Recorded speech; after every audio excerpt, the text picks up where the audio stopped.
Bonjour. Donc j'espère, après cette belle présentation qu'on vient d'avoir, ne pas vous rendormir en ce début de matinée. Donc on a parlé, enfin on a vu une présentation de phytogéographie, on va maintenant parler un peu de phytohistoire, si je peux dire. Donc c'est une présentation un peu de synthèse prospective de différents travaux auxquels j'ai contribué dans les dernières années et qui repose d'un constat conceptuel, enfin pas que conceptuel, général, très connu et très partagé, lié notamment dans les dernières décennies, derniers siècles, à l'observation du fait que les changements, les mutations socio-économiques, nationales, mais de façon générale, même globale, ont induit un grand nombre de successions végétales spontanées, liées au changement de pratiques agricoles en grande partie.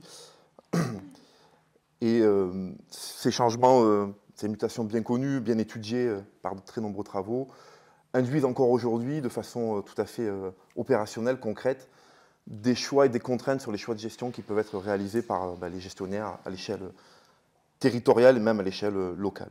Donc ça, c'est des problématiques qui sont tout à fait d'actualité et qui restent extrêmement importantes dans nos fameux socio-écosystèmes en transition.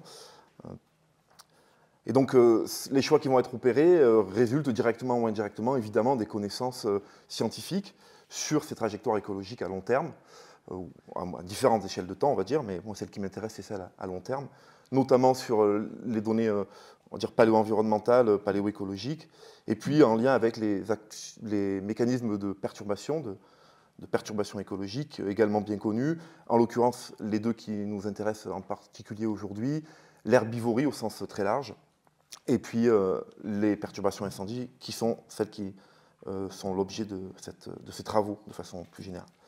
Donc sur l'herbivorie, là aussi je ne m'étendrai pas, il y a énormément de travaux à l'échelle globale sur différents continents, différents écosystèmes, etc., différentes communautés, qui ont mis en évidence l'importance que ça a pour la composition, structure végétale, etc. Et puis il y a un constat quand même qui est aussi très largement partagé, du fait qu'en Europe, les méga-herbivores ont en très grande partie disparu, mais que, bon, comparaison n'est pas raison, mais que quelque part aussi l'activité humaine, l'émergence de l'agriculture au cours de l'Holocène et même avant, a joué un rôle aussi dans la création et l'ouverture des espaces ouverts, et des communautés végétales qui sont associées. Et en particulier, un outil important, c'est l'utilisation du feu. Alors, la petite fille n'est pas très avenante ici, mais de façon générale, l'utilisation de l'outil incendie pour l'ouverture des milieux, les défrichements et le slash and burn, par exemple, enfin, la culture sur brûlis, etc.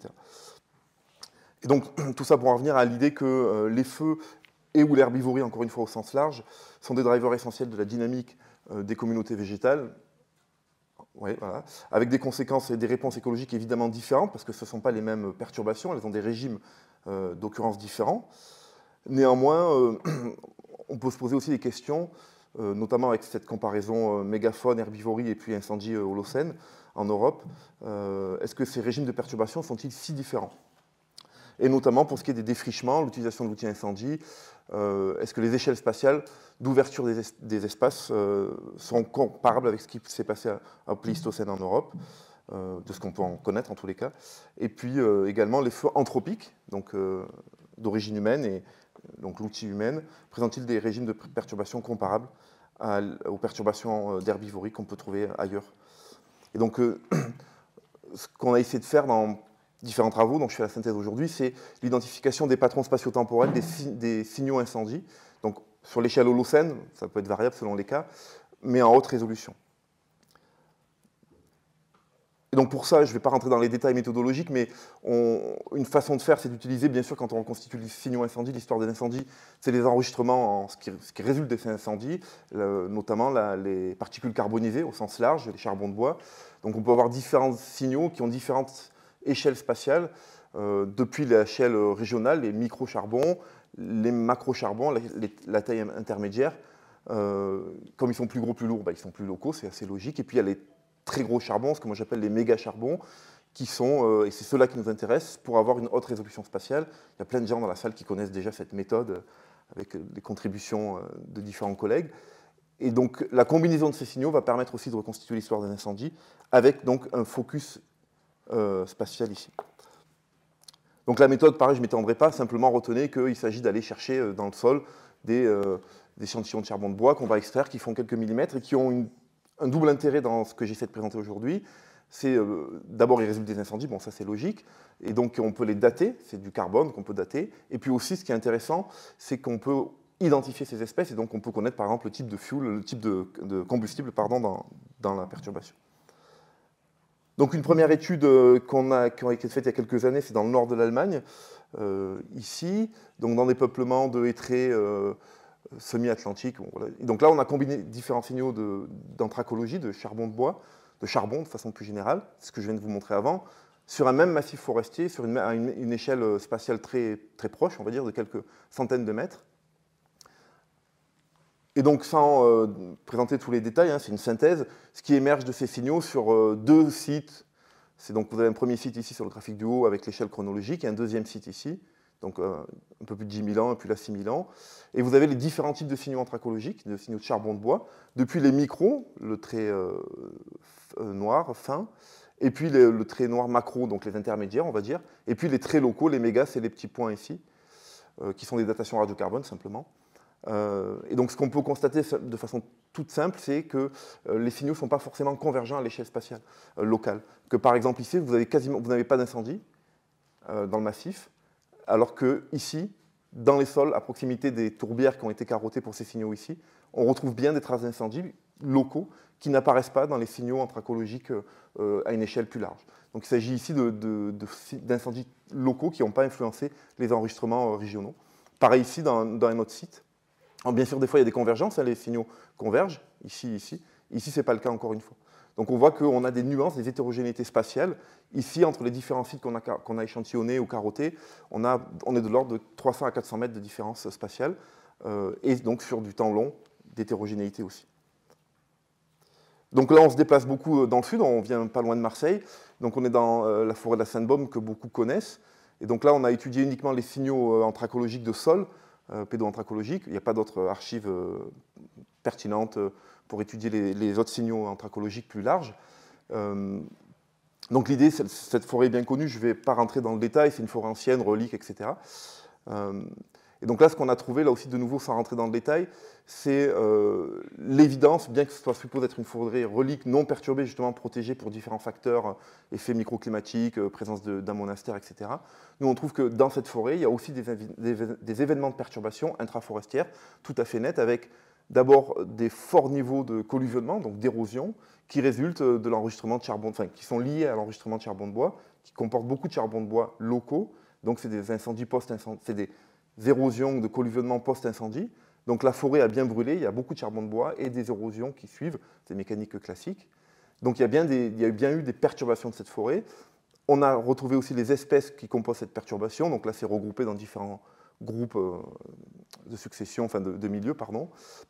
Ce qui est intéressant de voir, c'est qu'il y a aussi dans une forêt mature ancienne, on va retrouver un certain nombre d'espèces pionnières qui sont là, ou semi-pionnières, qui sont présentes. Et ça, c'est le cas sur du temps long aussi. Je ne rentre pas dans le détail des datations radiocarbone, mais c'est aussi une hétérogénéité d'espèces qu'on retrouve aujourd'hui en partie dans la forêt, mais qui indique bien que cette forêt, elle a bien brûlé localement avec des hétérogénéités d'espèces induites par les incendies. Et dernier cas d'étude, donc là on revient un peu dans le nord, en Lorraine, sur le plateau lorrain, où on a étudié 19 sites à l'échelle, donc cette fois-ci on va dire régionale. Vous les voyez ici. On a identifié là aussi les charbons de bois, les espèces présentes. Donc là aussi, je ne rentrerai pas forcément dans le détail. Ce qui ressort de ces travaux, c'est que quand on compare les différents spectres en espèces des différents sites de prélèvement, donc encore une fois à l'échelle locale, on voit qu'on a deux tendances. On a un spectre qui est régional, on va dire, où on va retrouver des espèces communes favorisées par l'homme sur du temps long, typiquement le chêne, pardon, et puis en espèces d'accompagnement, le hêtre, etc. Et que localement, par contre, selon les milieux, on va retrouver des espèces plutôt d'affinité héliophile, voire mésohygrophiles sur certaines stations, mais c'est surtout le caractère héliophile qui est intéressant ici, où on va voir que dans des dynamiques forestières sur du temps long, l'occurrence, donc la présence de charbon de bois a induit la mise en place d'hétérogénéité végétale et notamment la présence d'espèces héliophiles. Donc cette fois-ci, à une échelle de l'ordre de plusieurs dizaines, enfin non, de l'ordre de 10 à 20 km de distance, on retrouve ces hétérogénéités spatiales qui s'expriment différemment localement, mais avec une trame régionale aussi commune en termes de composition d'espèces.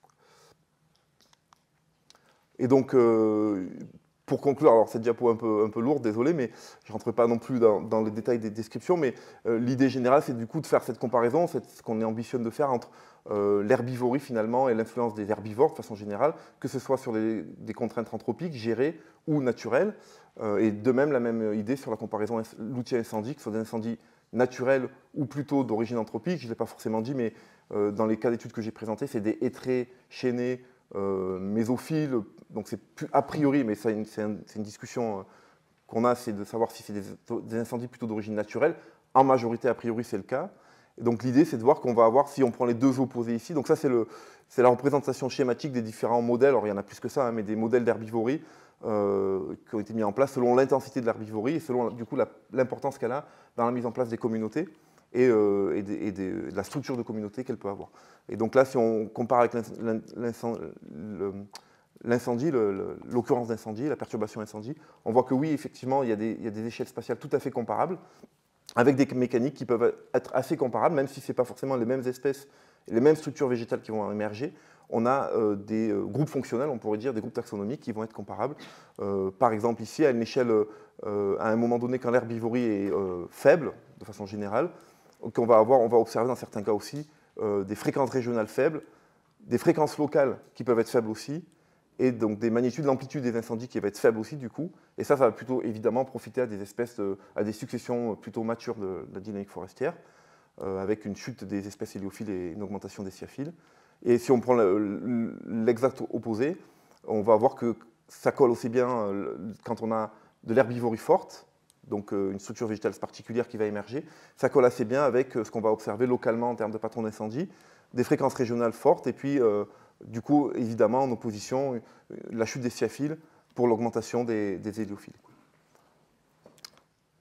Donc ça peut être lié à différents mécanismes de dynamique aussi, et on voit très bien qu'on peut avoir des différentes théories de dynamique végétale qui sont tout à fait raccordables, qu'on ait un scénario d'herbivorie, comme dans certains écosystèmes particuliers, à l'échelle du globe, ou que ce soit des drivers à incendie, quoi. Et donc ça peut tout à fait rentrer dans des discussions et dans des débats et des réflexions qu'ont aujourd'hui les gestionnaires de notre monde en transition sur les risques incendies qui vont augmenter dans pas mal de territoires. Nous, on l'observe déjà dans le nord de la France. Ou comment appréhender la perturbation incendie et son risque qui augmente dans la gestion des écosystèmes et des communautés végétales, quoi. Voilà, j'arrête là.